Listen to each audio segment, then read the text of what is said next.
Доброго времени суток! Приветствую подписчиков и зрителей канала Personal Experience. Сегодня у нас очередной обзор. Сегодня у нас на обзоре портативный гриль от фирмы Weber, модель Go Anywhere. Давайте сейчас вскроем коробку и посмотрим на содержимое. Как обычно я делаю в своих обзорах, первый раз коробку вскрываю на камеру. До этого я ее еще ни разу не вскрывал.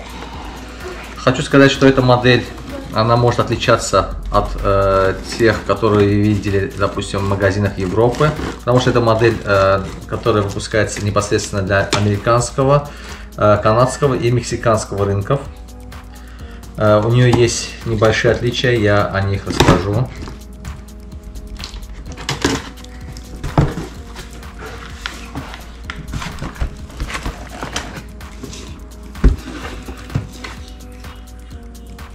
Вот здесь у нас вот такая вот книжечка. Кстати, визуальное отличие — это вот наличие боковых ручек. На европейских моделях их нет.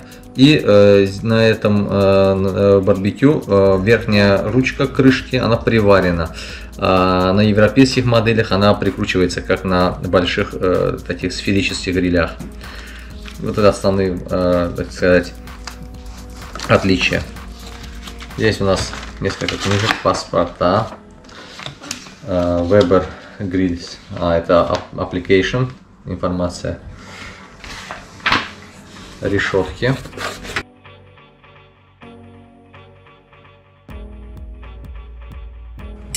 ножички, ножки, да, ручки.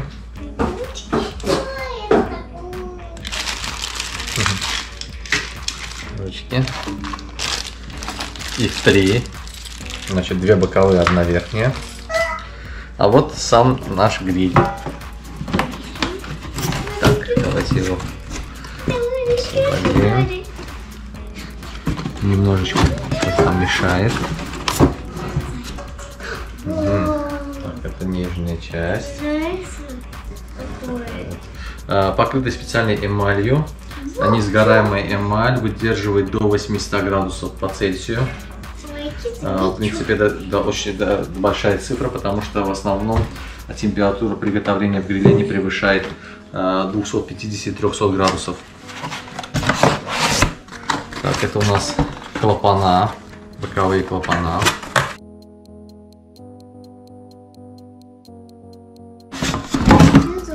А это крышка. На крышке также имеются заслонки, боковые заслонки, вернее верхние заслонки, а это вот боковые, они крепятся на нижнее основание гриля. Так, давайте уберем коробку и начнем собирать наш гриль. Итак, вот в этой книжечке маленькой указываются все комплектующие, которые были в коробке, схематично каждый элемент. Правда, на английском языке, потому что этот гриль, он именно изготовлен специально для американского, канадского или мексиканского рынков. Здесь вот пошаговая инструкция. Давайте, следуя ей, соберем наш гриль. Итак, первая картинка — это, значит, прикручивание пластиковых ручек. Итак, у нас имеются три абсолютно одинаковые ручки. Две боковые, одна верхняя для крышки. И, судя по инструкции, значит, для того, чтобы собрать данный гриль, нам нужна будет всего-навсего одна крестовая отвертка. Мы запасемся заранее. Давайте вскроем пакетики.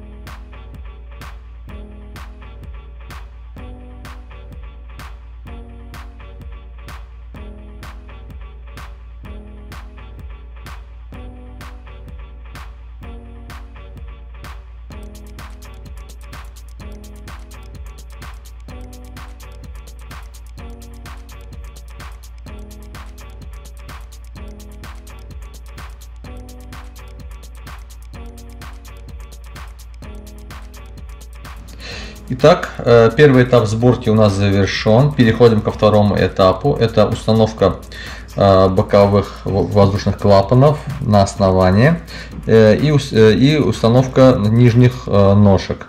Для этого нам нужно будет, вот, соответственно, значит, ножки клапана и 4 шайбы, которые у нас есть вот в этом пакетике.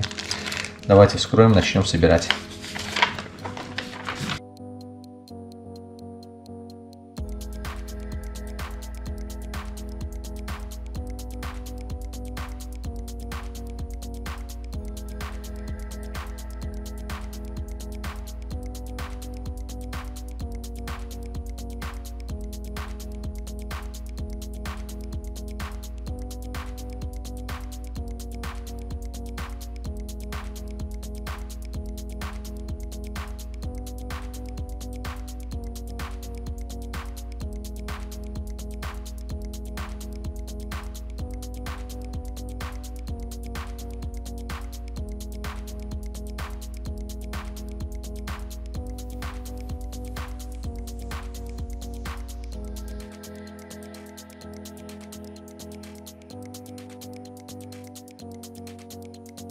Итак, как вы можете видеть, у нас, значит, второй этап полностью завершен.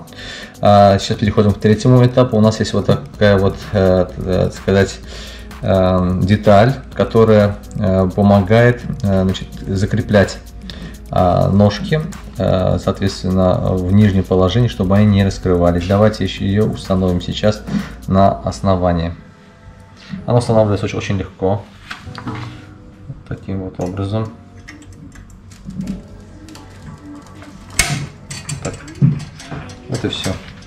Давайте я вам покажу в действии вот эту деталь. Значит, когда мы открываем наш гриль, ножки у нас собираются вот таким образом, и мы берем просто вот эту штучку, вот таким вот образом, значит, закрепляем, и она, соответственно, уже не пускает, чтобы наши ножки самопроизвольно раскрывались. При том, когда мы закончим, значит, приготовление, мы просто возьмем и таким же движением раскроем, и, соответственно, наши ножки уже бывают свободны. Значит, четвертым этапом мы устанавливаем наши решетки. Нижняя решетка для угля, верхняя для приготовляемой еды. Давайте протестируем. Так, берем сначала решетку для угля и установим ее. Она устанавливается непосредственно вот на основании этих металлических ножек.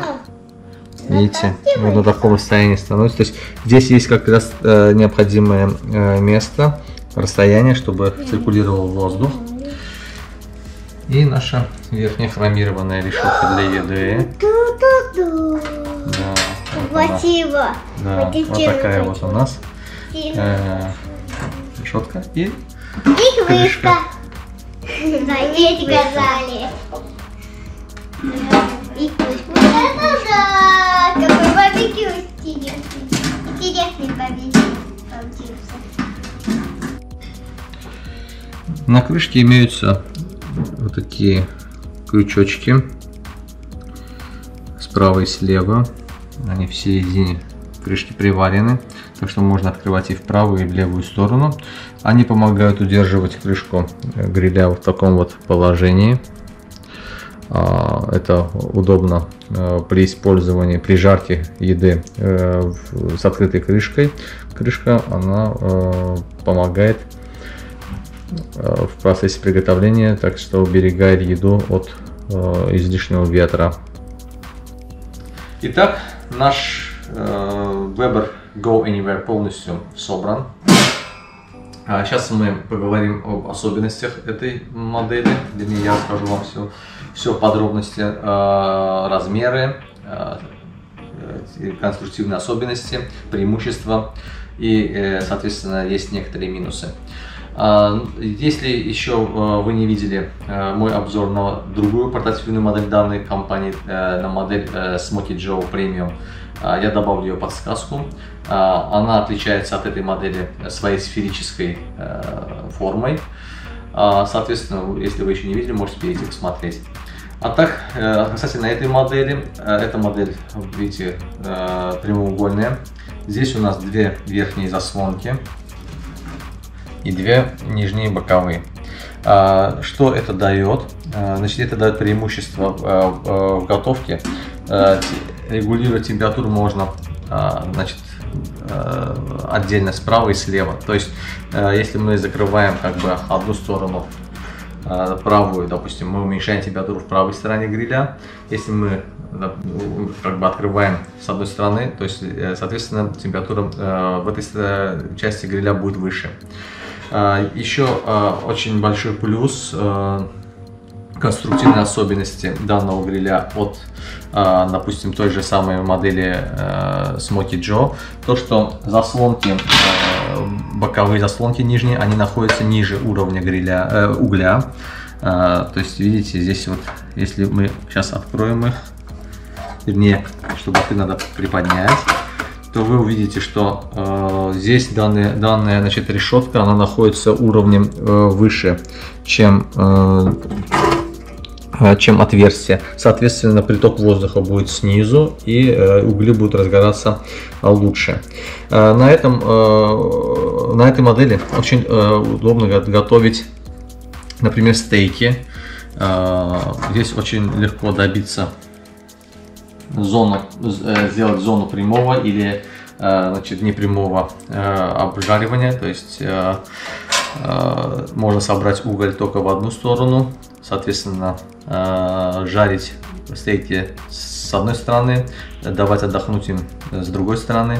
То есть в сферических грилях данная функция, значит, доступна, но менее удобным способом.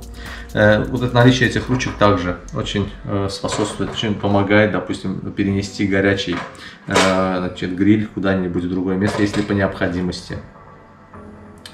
Минусом данной модели является то, что здесь практически невозможно готовить какие-то блюда целиком. Допустим, вы сюда не сможете положить курицу и, соответственно, закрыть ее крышкой и приготовить ее, потому что расстояние, как бы, видите, здесь верхняя решетка, она очень, так сказать, практически находится у поверхности основания. И здесь вот расстояние, допустим, вот такой всего крышки, поэтому, как говорится, еда объемная не поместится. Значит, еще дополнительным плюсом данной формы является тот факт, что этот гриль, он прямоугольный, и, допустим, если вы его транспортируете в машине, он занимает гораздо меньше места в багажнике, чем, допустим, сферический гриль. Так, давайте сейчас мы поговорим о размерах. Так, ширина от края до края 41 сантиметр, вернее 41,5, так сказать, сантиметров. Ширина 26 сантиметров. 26 сантиметров. Расстояние от нижней решетки до, значит, решетки, на которой будет располагаться приготовляемая еда, 6,5 сантиметров. Расстояние от основания гриля до решетки с углем 4 сантиметра. Расстояние от стола до поверхности 22,5 сантиметров. Вы можете видеть. А высота ножек у нас практически 11 сантиметров от поверхности. Но это достаточно, наверное, чтобы, как говорится, этот жар не передавался на поверхность стола. Давайте закроем крышку.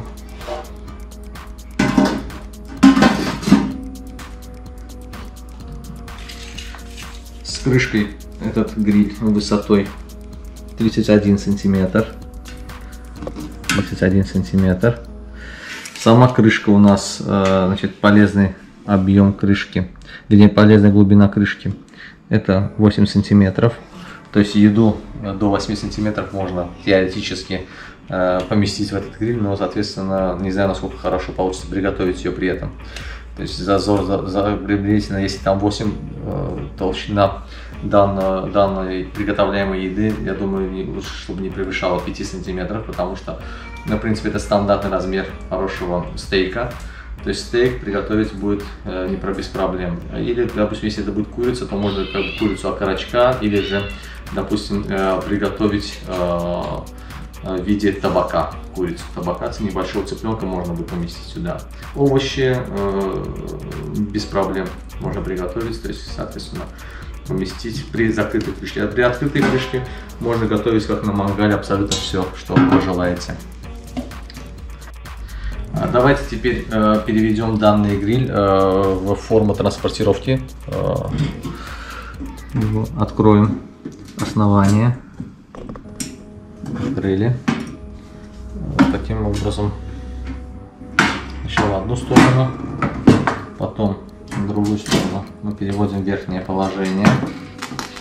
Здесь на поверхности крышки есть вот такие две выемки.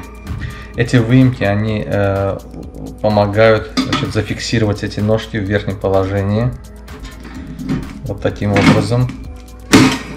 Они как бы спружинивают и, соответственно, не позволяют крышке открыться. И вот так вот в виде чемоданчика небольшого мы можем легко, значит, переместить наш гриль в автомобиль в удобное для нас место. Вес данного гриля 4 килограмма. Так, давайте сейчас вместе с вами измерим габариты данного гриля в закрытом состоянии, в состоянии переноски. Как вы видите, 20 сантиметров с небольшим, значит, высота. Соответственно, вместе с ручками, если мы будем считать вот так, вместе с ручками, значит, данный гриль 55 сантиметров, 55-56 сантиметров шириной. На некоторых моделях, так как я уже указывал в начале данного ролика, эти ручки отсутствуют. В основном в России, в странах Европы выпускаются модели без боковых ручек. Верхняя ручка уже не приварена, а прикручивается. Ну, как бы так сказать, у этой спецификации есть свои плюсы и свои минусы. Соответственно, плюсы какие? Если нет ручек, гриль занимает гораздо меньше места. Соответственно, не 56, а, так как мы с вами уже указывали, где-то 40 сантиметров. То есть на 16 сантиметров занимает меньше пространства, чем данная модель. Насчет верхней ручки, эта ручка без жароотсекателя, новая ручка, то есть в европейских моделях она имеет жароотсекатель и, соответственно, меньше нагревается, но в любом случае и там, и здесь лучше использовать варежку, чтобы, так сказать, уберечь себя от ожогов, так как температура нагревается до выше 200 градусов. То есть поэтому как бы есть и свои плюсы, и свои минусы, есть незначительные плюсы, есть незначительные минусы. Каждый из этих особенностей, они сугубо индивидуальны. Для розжига угля я, например, чисто, так сказать, для удобства советую пользоваться вот таким вот аксессуаром. Маленький стартер, то есть он гораздо меньше, чем обычно мы используем в больших моделях. То есть он сюда помещается, в принципе, необходимое количество угля для приготовления, полного приготовления, допустим, еды на 3-4 человек, на одну семью, вполне достаточно для разового приготовления. И данный стартер очень тоже, так сказать, легко перемещать так в машине, так как он должен занимать меньше места, чем, допустим, какой-то более большая модель стандартная.